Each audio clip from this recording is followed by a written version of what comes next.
Sachin police મથકની હદમાં ગત 23 જૂનના રોજ રવિન્દ્ર ઉર્ફે રવિ શિરસાટ તથા પવન રાધેશ્યામ ચૌહાણ સાથે બાઇક પર સચિન દૂરદર્શન ટાવરથી આઇસોલેશન રોડ પરથી પાંડેસરા તરફ જઈ રહ્યો હતો ત્યારે એક કારમાં આવેલા અજાણ્યાઓએ તેઓને ગાળો આપ્યા બાદ કારથી બાઇકને ટક્કર મારતા રવિન્દ્ર ઉર્ફે રવિ અને તેની સાથેનો પવન પટકાયા હતા, જેમાં પવનને કારમાં આશરે 15 મીટર જેટલું ઢસડી જઈ મોત નિપજાવ્યા બાદ રવિન્દ્ર ઉર્ફે રવિને પણ ચપ્પુ વડે હુમલો કરી ભાગી છૂટ્યા. તો બનાવને લઈ સચિન પોલીસે પીઆઈ પીએન વાઘેલાના માર્ગદર્શન હેઠળ આરોપીઓને ઝડપી પાડવા ચક્રો ગતિમાન કર્યા.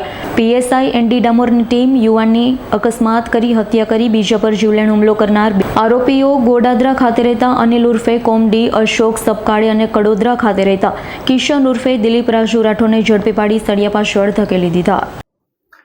સચિન પોલીસ સ્ટેશનમાં એક અનડિટેક મર્ડરનો ગુનો દાખલ થયેલો છે આજરોજ વહેલી સવારના 4 વાગ્યાની આસપાસ.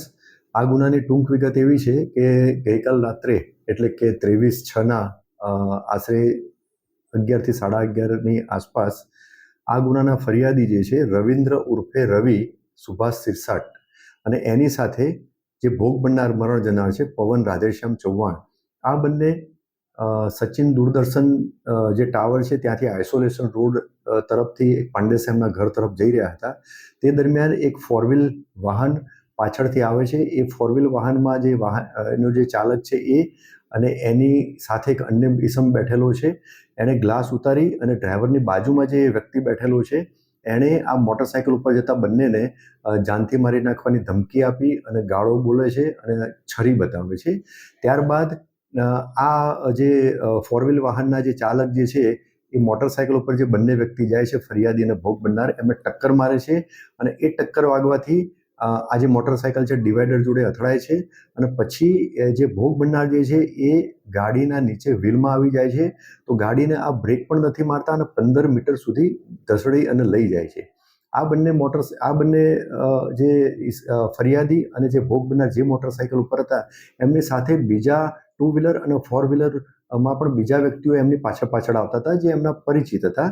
એ ત્યાં જાય છે, એમને ઊભા કરવાની કોશિશ કરે છે. તો જે આ 4 વ્હીલ વાહનમાં જે ડ્રાઈવરની બાજુમાં બેઠેલો ઈસમ હોય છે એ ત્યાંથી ઉતરે છે અને છરી ત્યાં બતાવે છે, છરી લઈ અને એમને મારવા જાય છે. એટલે જે ફરિયાદી જે છે ફરિયાદી એમની સાથેના માણસોને એમ કહે છે કે ભાઈ તમે અહીંથી જતા રહો, એની પાસે છરી છે અને આપણી ઉપર હુમલો કરશે. એટલે બીજા બધા દૂર ખસી જાય છે અને જે ડ્રાઈવરની બાજુમાં જે ઈસમ બેઠેલો હોય છે જે અજાણ્યો ઈસમ એ ફરિયાદી રવિન્દ્ર શિરસાટને ખભાના ભાગે છરીથી ઈજાઓ કરાય છે. ત્યારબાદ આ બંને જે આરોપી છે ત્યાંથી નીકળી જાય છે. આ જે ફરિયાદી જે છે એ વધુ સારવાર અર્થે એને સિવિલ હોસ્પિટલમાં દાખલ કરવામાં આવેલા છે અને જે ભોગ બનનાર પવન ચૌહાણ એને ગંભીર ઇજાઓ થતાં એનું ડેથ થાય છે. ગુનો દાખલ થયા પછી ગુનાની તપાસ દરમિયાન આ જે ગુનામાં વાહન વપરાયેલું છે એ અને અમુક જે સ્થાનિક પોલીસના કર્મચારીઓને અને અધિકારીઓને એક સ્પેસિફિક અમુક બાતમી મળે છે અને આ ગુનામાં સંડોવાયેલા બંને આરોપીઓને એમની ઓળખ કરી અને જરૂરી પુરાવા એકત્રિત કરવામાં આવ્યા છે અને આ બંને આરોપીઓની ધરપકડ કરવામાં આવી છે ગુનાની તપાસના કામે. સદર ગુનાની તપાસના કામે આ 2 અજાણ્યા ઈસમો જે હતા અને જેમને આઈડેન્ટિફાઈ કરીને ધરપકડ કરવામાં આવેલી છે એ પૈકી 2 આરોપીમાંથી એક આરોપીનું નામ અનિલ ઉર્ફે કોમડી, અશોક સપકાળે અને બીજા આરોપીનું નામ છે કિશન ઉર્ફે દિલીપ રાજુભાઈ રાઠોડ. આ બંને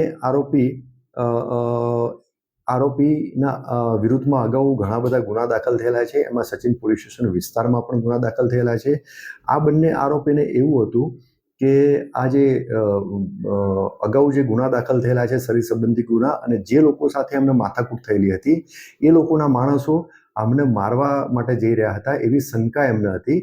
જે શંકાના આધારે આ રીતના એમણે મેં જણાવ્યું એમ મોટરસાઇકલને ટક્કર મારી અને એકને ગંભીર ઇજા કરેલી છે અને બીજાનું મર્ડર કરેલું છે. Bureau report S9 news Surat. અમારી તમામ માહિતીથી અપડેટ રહેવા માટે જોડાયેલા રહો S9 ન્યૂઝ સાથે.